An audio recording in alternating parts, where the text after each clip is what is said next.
नमस्कार स्टूडेंट्स, फिर से स्वागत है आपका हमारे इस एडवर्टाइजमेंट की थर्ड क्लास के अंदर। आज से पहले हमने 2 वीडियोस ले लिए हैं। अब ये हमारा थर्ड वीडियो है। एडवर्टाइजमेंट का थर्ड पार्ट, तीसरा भाग। आज तक हमने जो रीड किया उन चैप्टर्स की अगर मैं बात करूं तो एडवर्टाइजमेंट्स के अंदर हमने फर्स्ट जो किया था वो था सेल एंड परचेज, बेचना और खरीदना। इन चीजों को अगर अच्छी तरह से पढ़ना है तो आप हमारे फर्स्ट वीडियो पर जाएं। सेकेंड वीडियो के अंदर हमने बात की थी to let and accommodation wanted. ये क्या था? ये था किराए पर देना और किराए पर लेना। इसके बारे में कहां पढ़े? इसके बारे में अगर आपको पढ़ना है विद एग्जांपल्स तो definitely you must have to go to our second video. आपको निश्चित रूप से हमारे वीडियो पर ही जाना होगा। आज की इस क्लास में हमने अपना जो थर्ड टॉपिक लिया है दैट इज मैट्रिमोनियल। क्या है दोस्तों? मैट्रिमोनियल। क्या है मैट्रिमोनियल? आप में से कई लोगों ने फर्स्ट बार ये सुना होगा मैट्रिमोनियल क्या होता है। मैट्रिमोनियल के लिए मैं यहाँ एक वर्ड लिख देता हूँ, वैवाहिकी। अब कुछ दिमाग के अंदर आ रहा है कि सर ये वैवाहिकी कहीं विवाह तो नहीं है ना? शब्द तो मिलता जुलता ही लग रहा है। बिल्कुल निशाना सही लगा है, तीर बिल्कुल सीधा निशाने पर गया है कि हाँ वैवाहिकी का संबंध विवाह से ही है। तो सर क्या शादी करवाने का प्लान है क्या? नहीं बेटा, ये भी आपके एक एडवर्टाइजमेंट का ही पार्ट है। तो इस एडवर्टाइजमेंट को हम पढ़ रहे हैं। मैट्रिमोनियल वैवाहिकी वाला पेज आता है कभी कभी सप्ताह के अंदर। आपने देखा होगा कि एक दिन तो ऐसा आता है जब न्यूज़पेपर वाला फुल पेज के अंदर बहुत सारे प्रपोजल्स, प्रस्ताव देता है। वर चाहिए, वधू चाहिए, वर चाहिए, वधू चाहिए। तो डेफिनेटली इसको आप जरूर सर्च करें, देखें, पर खुद के लिए नहीं, हमारे क्लास 12 के सिलेबस के इस पॉइंट के लिए, ताकि आपको आइडिया लग सके कि किस किस प्रकार के ऐड आते हैं, उनमें क्या क्या चीजें होती हैं। ये निश्चित रूप से अगर आप न्यूज़पेपर का क्लासिफाइड वाला पेज निरंतर रूप से देखें, जब तक हमारा ये वीडियो चलता है एडवर्टाइजमेंट वाला, तो तब तक आप उस पेज को बार बार देखें, जिससे आपको क्लियर हो सके कि हाँ सेल परचेज का भी देखा है, हाँ टू लेट अकोमोडेशन वांटेड वाला भी देखा है। आप नॉर्मली हम जब घर पे रहते हैं तो जो भी हमारे न्यूज़पेपर आते हैं वो हिंदी वाले आते हैं, तो डेफिनेटली ये चीजें हिंदी में आपको मिलेगी, पर चीजें लगभग वही हैं। और मॉडिफाइड वे मैंने कहा कि किसी का भी यूज कर सकते हो। यहाँ पर देखिए मैट्रिमोनियल मैंने एक वर्ड लिखा है, वैवाहिकी वाला पेज, विवाह वाला जो पेज आता है उसके ऊपर काफी सारे इस तरह के प्रपोजल्स होते हैं, काफी सारे अलग अलग प्रकार के नेचर के लोग। विडोज के लिए भी आता है, विडोवर्स के लिए भी आता है, और आप देखते हो कि ब्राइड और ग्रूम्स के लिए भी आता है। तो कई सारे ऐड आते हैं। तो बढ़ते हैं हम अपने एडवर्टाइजमेंट के थर्ड पार्ट, हमारे थर्ड वीडियो की तरफ, मैट्रिमोनियल। चलिए, क्या होता है मैट्रिमोनियल, इसमें कौन कौन से 2 ऐड आते हैं, वो चीजें हम पढ़ेंगे। सभी में 2 ऐड हैं, समझना जरूरी है, क्योंकि हमारे सिलेबस में जो चीजें पढ़ाई जा रही है वो डेफिनेटली इसी तरह से आपको स्कूल में भी यहाँ आने पर हम पढ़ाएंगे। तो हमारा पार्ट थर्ड और एडवर्टाइजमेंट का भी पार्ट थर्ड कौन सा बताया अभी? मैट्रिमोनियल। चलिए, हो गया मैट्रिमोनियल तक। क्या लिखूं यहां पर? वैवाहिकी। आपको इसी प्रकार से कॉपी में भी नोट कर लेना है। इसकी 2 हेडिंग्स बताओ। क्या सर मैट्रिमोनियल ही चला दें? चल सकता है, कोई दिक्कत नहीं। चलिए, सबसे पहले आपको 2 स्पेलिंग याद करनी है। ब्राइड, फर्स्ट कौन सी स्पेलिंग बताई मैंने? ब्राइड। सेकंड कौन सी बता रहा हूं? इसी ब्राइड की स्पेलिंग के साथ स्पेलिंग जोड़ रहा हूं, GROOM, ब्राइड और ब्राइडग्रूम। एक का अर्थ है दूल्हा और एक का अर्थ है दुल्हन, वर और वधू। कई लोग कंफ्यूज हो जाते हैं। दिया हुआ होता है कि आपको एक सुंदर, एक सुशिक्षित लड़की की आवश्यकता है अपने बड़े भाई के शादी है, तो और वहां पर हेडिंग डाल देते हैं बड़े भाई के लिए दूल्हा चाहिए। तो ये थोड़ा सा दिक्कत वाली बात हो जाती है जब दूल्हे के लिए दूल्हा ढूंढा जा रहा हो। तो किसी भी प्रकार का कंफ्यूजन ना रहे, इसलिए बता देता हूँ। सबसे पहले बताइए इसमें से स्पेलिंग बड़ी कौन सी है? ये। और नॉर्मली साधारणतः हर कोई व्यक्ति सचिन तेंदुलकर तो है नहीं कि अपनी पत्नी से 5 साल, जैसे वो छोटा है, नॉर्मली अपन देखते हैं कि दूल्हे की उम्र क्या होती है, बड़ी होती है ना, तो स्पेलिंग भी दूल्हे की कैसी रहेगी, बड़ी रहेगी, छोटे तो रहते ही नहीं ना। ब्राइड ग्रूम, ये हो गया साहब आपका दूल्हा, वर्ग।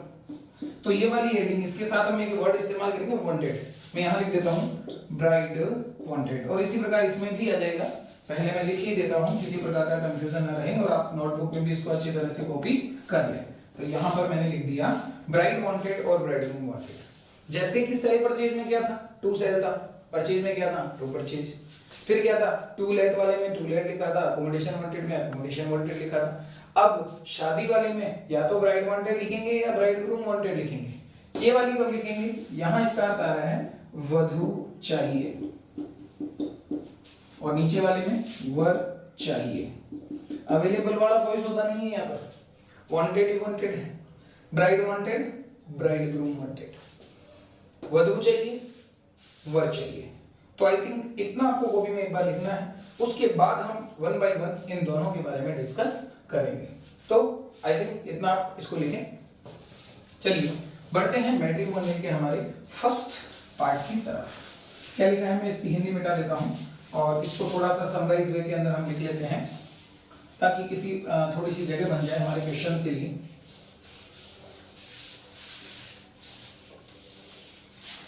पार्ट थर्ड इसे रहने देते हैं, ताकि स्टूडेंट्स को ये भी क्लियर रहे कि इंग्लिश की हमारे क्लास 12 की, यहां लिख देता हूं क्लास 12 इंग्लिश।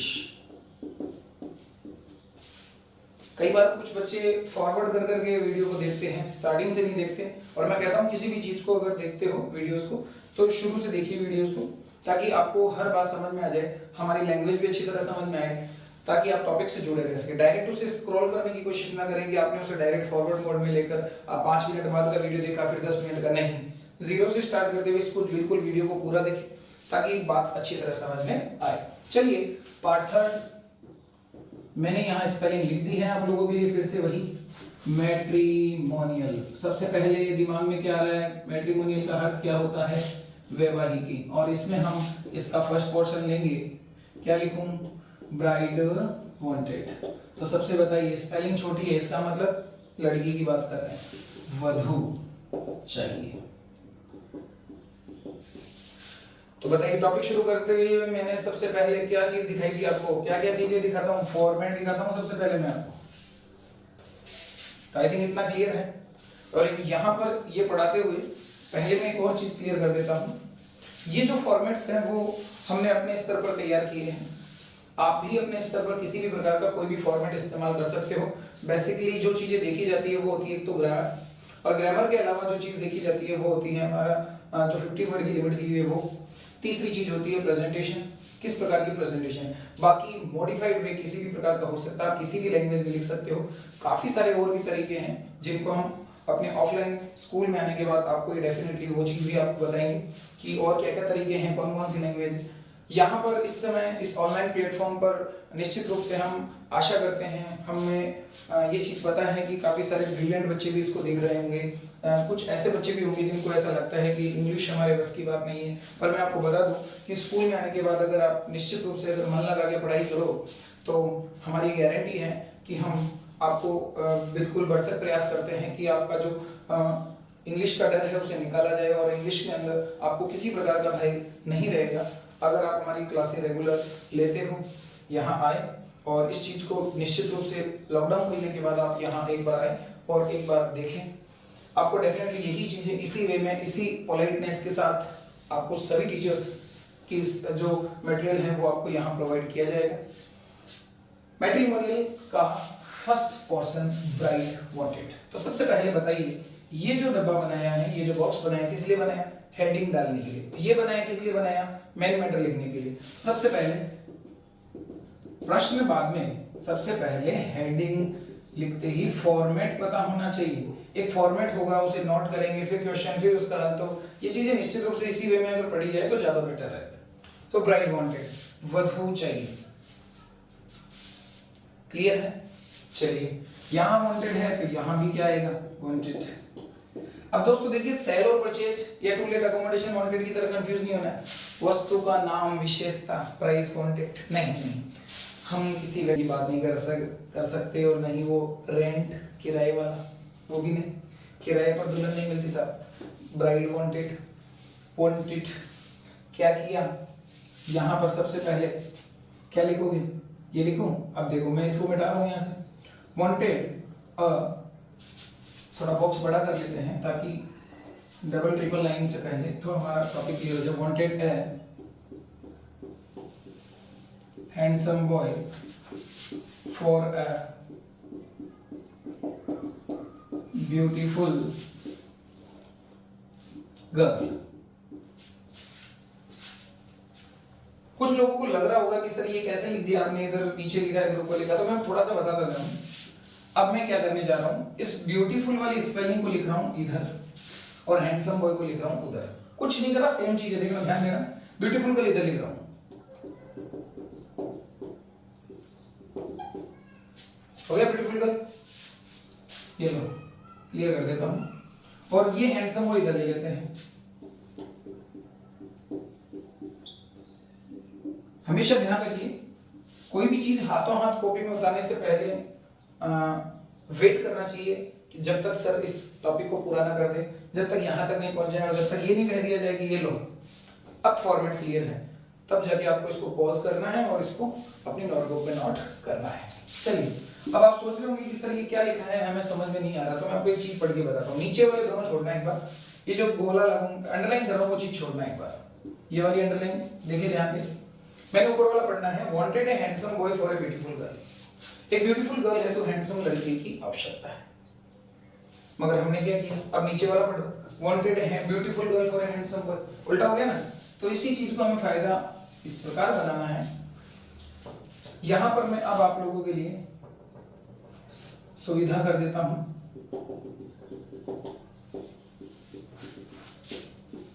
हाँ दोस्तों, बिल्कुल सही सोच रहे हो आप, दोनों एक में ही।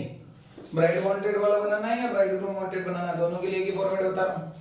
कॉमा, कॉमा के बाद कंटिन्यू, ये जरूरी नहीं है सेकंड लाइन नहीं आएगी, कंटिन्यू चलेगा। अगर यहाँ स्पेस रहता तो यहाँ लिखे नाम पर, नाम के बाद उसके बारे में डिटेल्स लिखेंगे, नाम, उम्र, कद, रंग, अगर वो कोई नौकरी वगैरह करता है तो नौकरी, वेतन वगैरह। आजकल शो ऑफ करने का जमाना है तो ये चीजें भी शो की जा सकती है। अब कई लोगों के दिमाग में आ रहा होगा सर ये क्या चीजें लिखी है आपने, मैं आपको बताऊंगा तो इजीली पता चलेगा।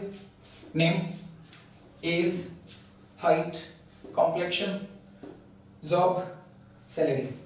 आजकल कई लोग होते हैं, अगर जैसा कि मैंने पहले बताया था कि आप मैट्रिमोनियल का पेज देखें, काफी सारे लोग होते हैं अपना एड जब देते हैं तो उसमें सारी चीज शो करते हैं कि वो डॉक्टर है, 50 लाख रुपए कमाता है ईयरली, या 5 लाख रुपए 10 लाख रुपए कमाता है मंथली। ये चीजें शो ऑफ, दिखावा करने का एक मीडियम होता है जिससे उसके पास बढ़िया से बढ़िया प्रपोजल्स जाएं। तो ये चीजें इस प्रकार हमें लिखनी है। एक बार देखते जाइए, ये वांटेड से लेकर यहां तक का काम कंटिन्यू किया एक पैराग्राफ में। फिर सेकंड लिया हमने अर्ली एंड सिंपल मैरिज, समझ में आएगा आपकी। एक बार मुझे उतार लेने दीजिए, यहाँ कॉमा लगे, नो कास्ट बार, स्पेलिंग बोल देता हूँ CAST, तो एक मैंने यहाँ लिखा नो डाउरी, दहेज नहीं। एक लास्ट लाइन में यहाँ लिख देता हूँ इंटरेस्टेड पार्टीज में कॉन्टैक्ट। यहाँ आपके घर वालों में से फादर का, आपके ग्रैंडफादर का आप यहाँ डिटेल्स दे सकते हो। तो दोस्तों ये देखिए आपके सामने अब फॉर्मेट लगभग क्लियर है, पूरा कर चुका हूं मैं इस फॉर्मेट को। और ये फॉर्मेट मैं आपको बता दूं कि ब्राइड वांटेड और ब्राइडग्रूम वांटेड दोनों के लिए ही है। कैसे है, कैसे हल करना है समझ में अभी सर थोड़ा थोड़ा ही आ रहा है, पूरा नहीं आ रहा है। ये क्या है, नाम, उम्र, कद किसकी लिखनी है, जिसका हम ऐड दे रहे हैं। इसको समझने के लिए सबसे पहले मेरे इस एग्जाम्पल को देखें। सपोज कीजिए कि मेरी एक छोटी सिस्टर है जिसके लिए मैं चाहता हूं कि एक प्रपोजल अखबार के थ्रू, न्यूज़पेपर के थ्रू मैं पब्लिश करूं, एक ऐड दूं। तो मैं यहां पर क्या करूंगा, अपनी उस छोटी बहन की डिटेल लिखूंगा। यहाँ पे मैं उसके बारे में यहां बताऊंगा कि उसका नेम क्या है, उसकी हाइट, उसकी एज क्या है, उसका कॉम्प्लेक्शन कैसा है, वो क्या जॉब करती है, वो कितना कमाती है, वो सारी चीजें आपको लिखनी है। या सिमिलर क्वेश्चन अगर लेते हैं तो सपोज कीजिए आपका बड़ा भाई है और आपको उसके शादी के लिए एक ऐड तैयार करना है, तो आप उसके अपने भाई का नाम, उम्र, कद, रंग, नौकरी, वेतन ये सब लिखें। इट मींस जिसका हम ऐड दे रहे हैं उसकी डिटेल। अब सवाल ये लोगों के दिमाग में आ रहा होगा कि सर अगर ये चीज हम यहां लिखेंगे तो फिर जो चाहिए उसकी तो नहीं लिखी, वो भी लिख सकते हैं, कोई दिक्कत नहीं है। सबसे पहले हम एक छोटा सा क्वेश्चन करते हैं और ताकि ये चीज हमारे को इजीली क्लियर हो जाएगी किस प्रकार से ये चीजें डिटेल्स हमें भरनी है यहाँ पर। तो पहले आप इस प्रश्न को देखिए, फिर हम बढ़ते हैं आगे। देखिए, कुछ लोगों के दिमाग में आ रहा होगा कि सर आपने ये वाले एग्जांपल ही क्यों लिए, अपनी सिस्टर अपने ब्रदर वाला। तो मैं आपको बता दूं कि आपके सामने भी जो क्वेश्चन गिवन होगा वो डेफिनेटली इसी तरह का होगा, योर ब्रदर योर सिस्टर करके ही दिया हुआ होगा। तो चलिए देखिए क्वेश्चन देखिए। Suppose your father is looking for a beautiful and well educated bride for your elder brother. Draft N, मैं इसको शॉर्ट में लिख देता हूं। Draft an advertisement in not more than 50 words to be published in a local newspaper वगैरह जो चीजें same lines आएगी, तो मैं इसको बार बार रिपीट नहीं कर रहा। तो दोस्तों देखिए, एक बार आपको क्वेश्चन पढ़ना होगा कि suppose your father is looking for, माना कि आपके पिता लुकिंग फॉर, लुक मींस क्या होता है? लुक मींस तो नॉर्मली देखना ही होता है, मगर लुक के बाद अगर फॉर आ रहा है that is the phrasal verb, और फ्रेजल वर्ब लुक फॉर का अर्थ होता है तलाश करना। It means search, it means कि your father is looking for, आपके पिता तलाश कर रहे हैं एक ब्यूटीफुल और वेल एजुकेटेड ब्राइड की, दुल्हन की। किसके लिए? For your Elder brother. Elder brother बड़ा भाई, छोटा होगा तो क्या बोलेंगे? Younger brother. कुछ लोग होते हैं, हम फेसबुक पे देखते हैं, व्हाट्सएप पे देखते हैं, कुछ लोग लिखते हैं my big brother birthday, my big brother birthday, that is not big brother, my small brother. देखो, बिग और स्मॉल ये ऑब्जेक्ट्स के लिए आता है, लाइक मैं कह दूं कि कोई भी चीज बिग साइज में हो, तो उम्र के लिए बात की जाए तो एल्डर और यंगर। सो आई थिंक इतना क्लियर हो चुका है। सबसे पहले ये फ्रेजल वर्ब है, लुक फॉर तलाश करना। माना कि आपके पिता एक सुंदर और सुशिक्षित दुल्हन की तलाश में है आपके बड़े भाई के लिए, एडवर्टाइजमेंट बनाइए। तो सबसे पहले इसी चीज को यूज करना है। मैं एक चीज और क्लियर कर दूं कि हम इस फॉर्मेट को यहाँ पर अप्लाई क्यों कराते हैं, स्कूल के अंदर हम ये फॉर्मेट इसलिए अप्लाई कराते हैं ताकि किसी प्रकार का कंफ्यूजन न रहे। अगर मैं इसके लिए 10 फॉर्मेट लिखवा दूं, 5 फॉर्मेट लिखवा दूं, तो सब लोगों को कंफ्यूजन होगा कि सर किस फॉर्मेट को फॉलो करें। तो इसलिए एक फॉर्मेट, कॉमन फॉर्मेट सबके लिए। सो सबसे पहले हेडिंग लिखते हैं। दोस्तों आई थिंक कि आपने ये सब कुछ उठा लिया होगा, इसको हम उस क्वेश्चन के अकॉर्डिंग करने का प्रयास करते हैं। याद रखना इसको, जितना हमने लिखा है। तो सबसे पहले क्या निकालना? डिटेल्स। आपके बड़े भाई के लिए क्या चाहिए? दूल्हा या दुल्हन? डेफिनेटली आपको पता तो चल ही रहा होगा ना, दूल्हा चाहिए, दुल्हन चाहिए। भाई तो घर में बैठा है, भाई के लिए क्या चाहिए?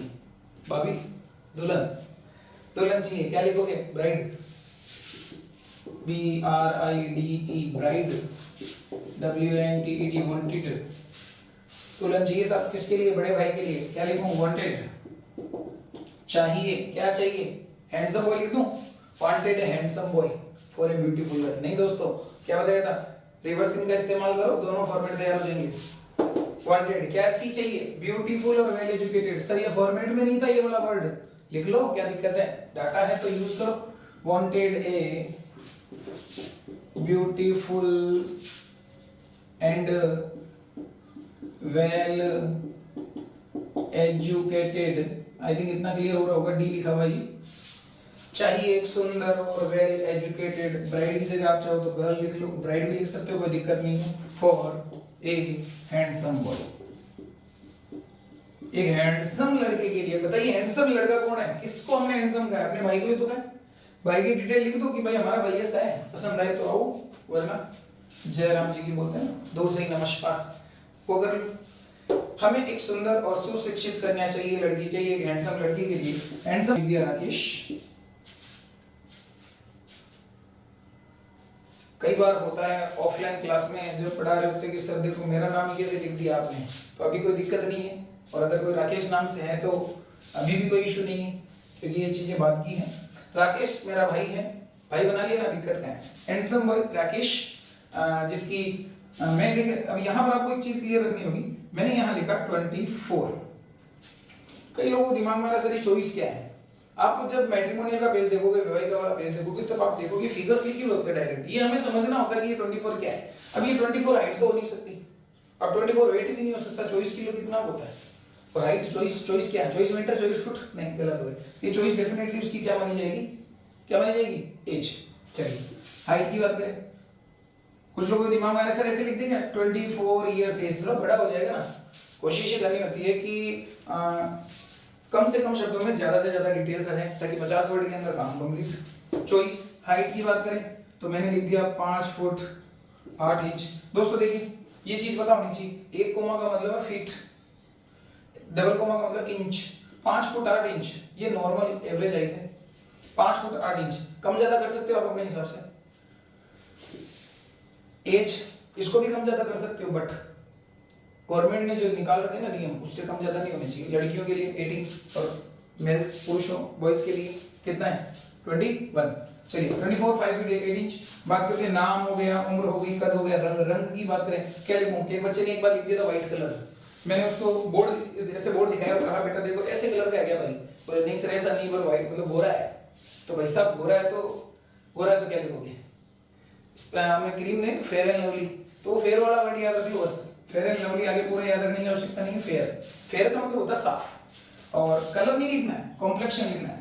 ये कलर जो वर्ड है वो अप्रोप्रिएट नहीं है, थोड़ा सा अनुचित इनअप्रोप्रिएट सा लगता है फेयर कलर, तो ये लिखें ज्यादा अच्छा है। फेयर कॉम्प्लेक्शन, साफ रंग।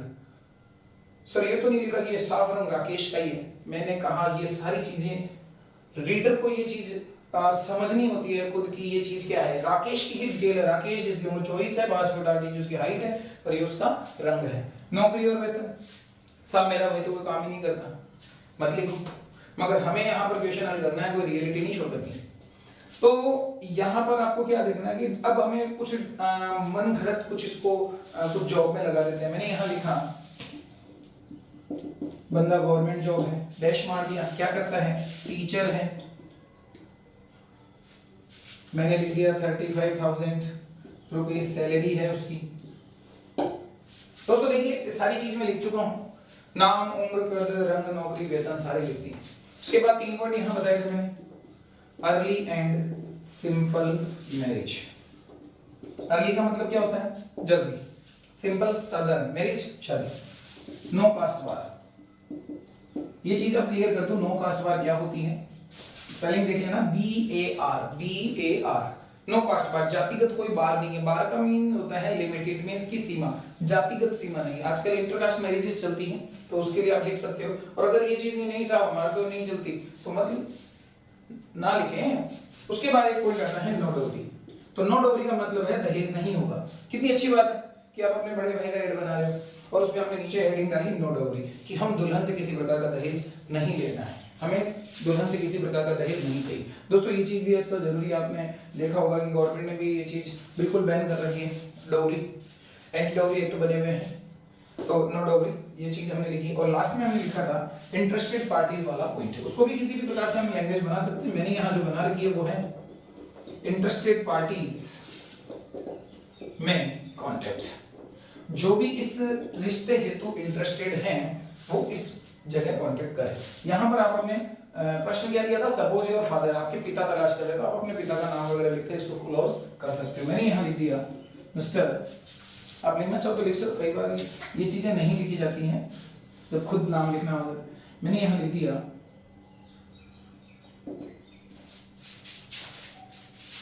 राजेश शर्मा, और ये राजेश शर्मा के मोबाइल नंबर डाल दिए, वही काल्पनिक था, और इसके बाद में हमें इस बॉक्स को क्लोज कर देना है।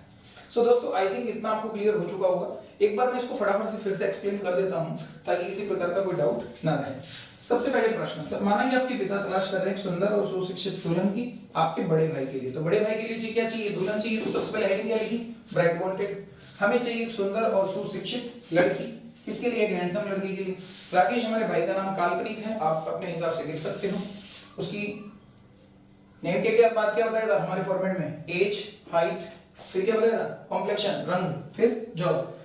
दोस्तों ये जितनी भी डिटेल मैंने लिखी है वो काल्पनिक है, आप अपने हिसाब से कोई डिटेल दूसरी भी लिख सकते हो। जरूरी नहीं कि गवर्नमेंट जॉब हो, प्राइवेट भी हो सकती है। जरूरी नहीं कि टीचर ही हो, दुनिया में कई सारे पद हैं, कई सारी नौकरियां, वो सारी नौकरियों में से कोई भी नौकरी हो सकती है। कोई लोग गवर्नमेंट काम करते हैं, कोई प्राइवेट सेक्टर में काम करते हैं, सैलरी भी कम ज्यादा हो सकती है। ये जो 3 पॉइंट है वो भी हमने इस तरह से लिखे हैं। तो आई थिंक इतना क्लियर हो चुका होगा आपके, किसी प्रकार का कोई डाउट नहीं रहना चाहिए। लेकिन कह सकते हो पैराग्राफ में हमने काम किया है। एक पैराग्राफ इतना है, ये हमने अलग लिखा है, ये अलग लिखा है। जरूरी नहीं है, आप चाहो तो ये नीचे वाले दोनों छोटे पैराग्राफ्स को एक में भी लिख सकते हो। सो आई थिंक आपको ये प्रश्न क्लियर हो चुका होगा। और अब मैं नेक्स्ट हमारा जो टॉपिक है, इसी का जो सेकंड पार्ट है उसकी तरफ ले चलता हूँ। पर खुशखबरी क्या है? खुशखबरी ये है कि फॉर्मेट अलग अलग याद करने की आवश्यकता नहीं है, यही फॉर्मेट हमारे काम में आना है। सर कैसे काम में आना है बताओ तो सही। तो देखिए क्या बताया था, यहां से ब्यूटीफुल गर्ल को उठाकर हैंडसम बॉय की जगह और हैंडसम बॉय को वापस उठाकर कहां रखना है? ब्यूटीफुल गर्ल की जगह। सर यहां पर राकेश की जगह लड़की का नाम लिख लो, नेम, एज, हाइट वगैरह जितनी भी चीजें सारी चेंज कर लो, कोई दिक्कत नहीं है। प्रश्न करके बताता हूं तो आई थिंक ज्यादा अच्छे तरीके से समझ में आ पाएगा आपको। चलिए सबसे पहले प्रश्न और उसके बाद इसका आंसर।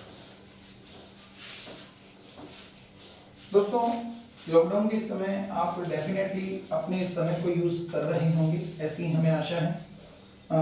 इस समय कई लोग आराम कर रहे होते हैं, कई लोग बेकार में अपना समय खराब कर रहे होंगे, पर हमारा ये मानना होता है एज ए टीचर हम हमेशा कोशिश करते हैं कि विद्यार्थी हित में काम किया जाए और डेफिनेटली बच्चों को हमारे घर पर रहकर ही हम आपको बेहतर शिक्षा दे सके।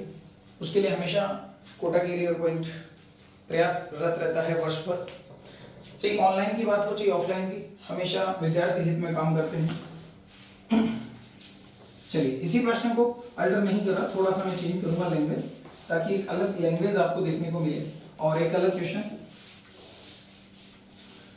उसी को कर देता। तो कुछ लोग ऐसे भी कहते कि सर उसी में चला दिया आपने, हमें बार बार लिखना पड़ता है, तो इसलिए थोड़ा सा नया चेंज देखते हैं।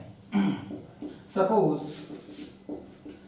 Your uncle mister Rajiv Kumar is looking for a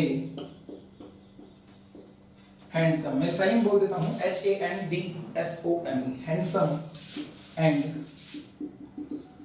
well settled groom. Groom means bridegroom, clear है? For his daughter.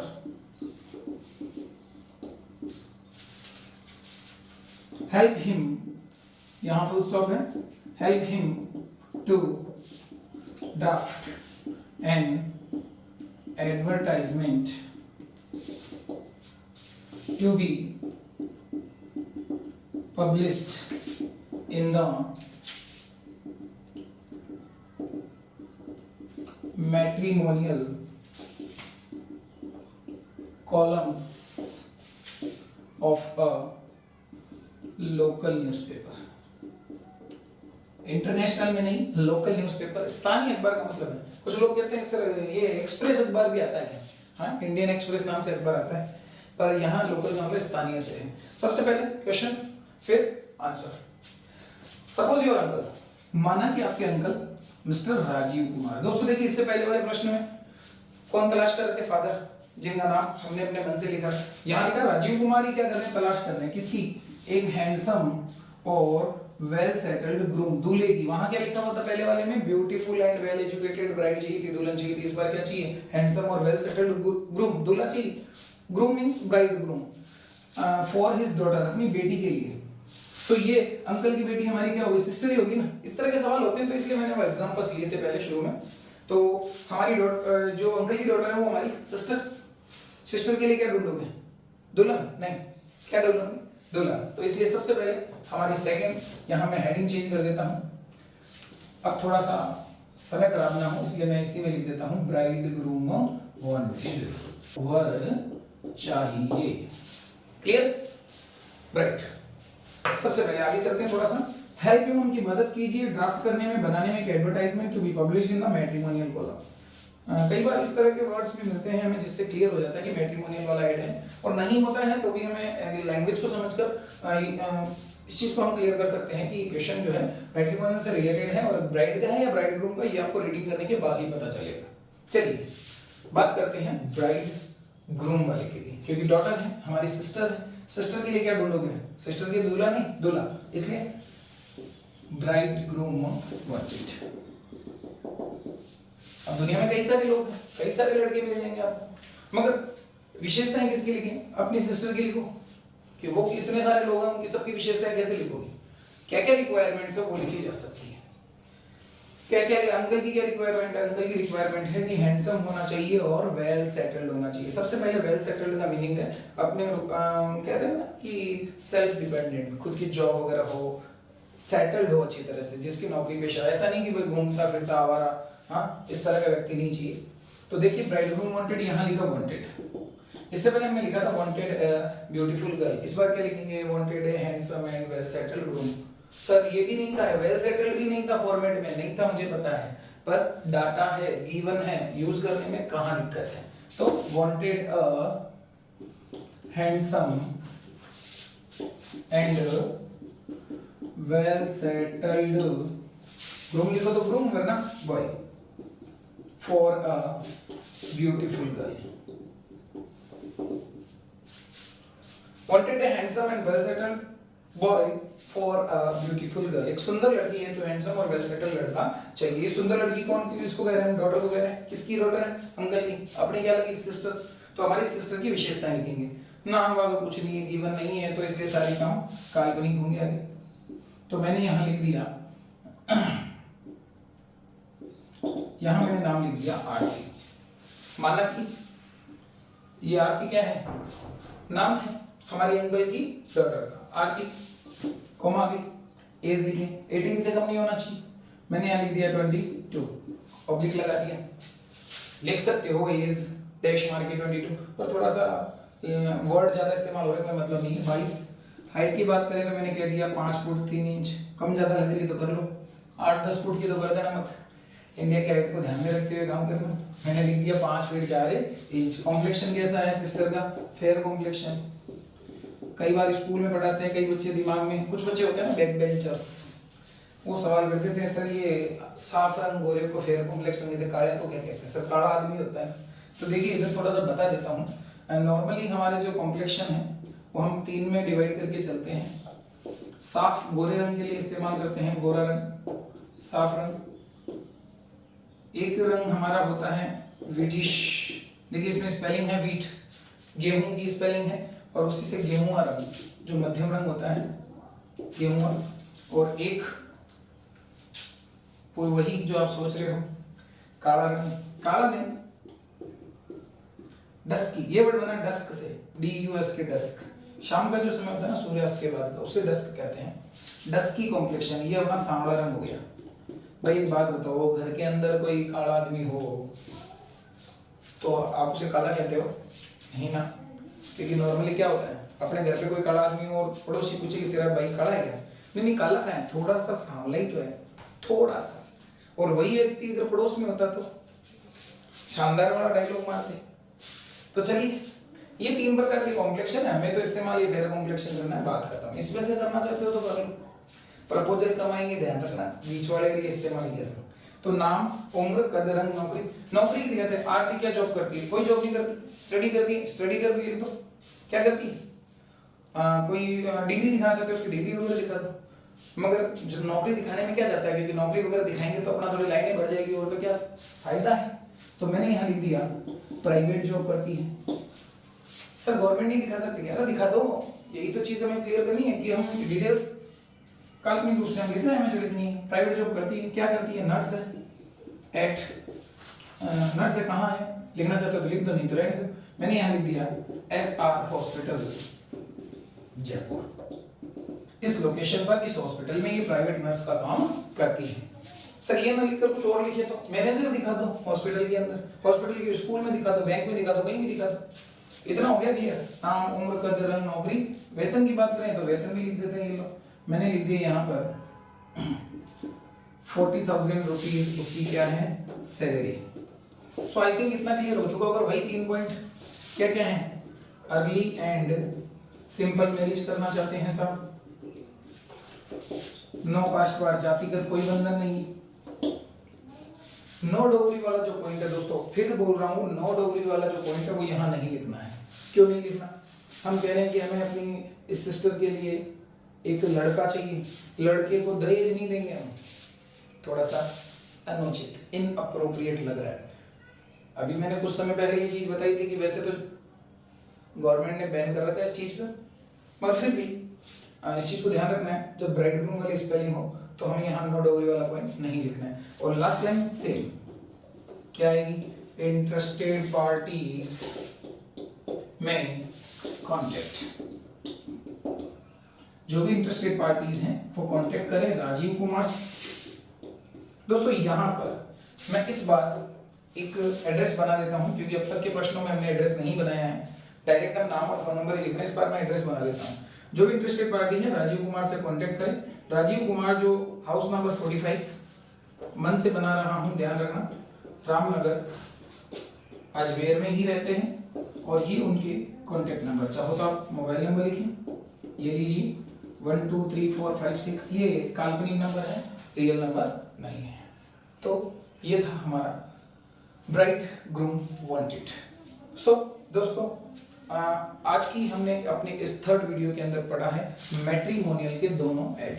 पहला कौन सा पढ़ा था, ब्राइड वांटेड का, दूसरा कौन सा पढ़ा, ब्राइड ग्रूम वांटेड का। फॉर्मेट अलग अलग थे क्या, नहीं था, दो स्पेलिंगों को आगे पीछे किया, फॉर्मेट सेम हो गया। और क्या बदलाव है दोनों में, नो डोगरी वाला जो पॉइंट है वो हमें ब्राइड ग्रूम वाले में नहीं लिखना है। प्रश्न किया और फिर उसके बाद हमने उसका आंसर किया। सो ये था हमारा पार्ट नंबर 3। आशा करता हूं कि एडवर्टाइजमेंट की इस क्लास में आपने निश्चित रूप से काफी कुछ सीखा होगा। और ये भी आशा करता हूं कि एडवर्टाइजमेंट का जो ये पेज आता है, जो मैंने आपको बताया था क्लासिफाइड, आप एक बार स्टडी करोगे। नेक्स्ट जो हमारी क्लास रहेगी उसमें मैं निश्चित रूप से आपके लिए एक न्यूज़पेपर के थ्रू आपको वो चीज़ समझाने का प्रयास करूंगा, कोशिश करूंगा कि हमारी इस क्लास से ही वो पेज आपको दिखा सकूं। और ये आशा भी रहेगी कि आप भी अपने स्तर पर, अपने घर पर इस वीडियो को देखते समय अपने घर पर जो भी न्यूज़पेपर अवेलेबल हो, चाहे आज का हो चाहे पहले का हो, उसके अंदर वो क्लासिफाइड का पेज ढूंढे और जो जो ऐड मैंने यहाँ पर पढ़ाए हैं, पहला सेल परचेज का, दूसरा टू लेट अकोमोडेशन का, और तीसरा ब्राइड और ब्राइड ग्रूम वांटेड का, आप निश्चित रूप से उन्हें सर्च करोगे, उसको रीड करोगे। स्टडी करने के बाद आपको किसी भी प्रकार की कोई क्वेरी हो तो डेफिनेटली हमारे इस वीडियो के नीचे जो कमेंट सेक्शन है, जो कमेंट बॉक्स है, उसमें कमेंट लिखें। अपनी कोई भी दिक्कत हो हमें निश्चित रूप से स्कूल के जो नंबर है वो भी आपको प्रोवाइड किए गए हैं, वहां पर आप कांटेक्ट करें। वीडियो से रिगार्डिंग अगर कोई दिक्कत हो तो वीडियो के नीचे जो कमेंट बॉक्स है वहां पर आप कमेंट करिए। आपका जो क्वेरी होगी, आपका जो प्रश्न होगा वो डेफिनेटली हल किया जाएगा। ये थी आज की हमारी 3rd क्लास। धन्यवाद।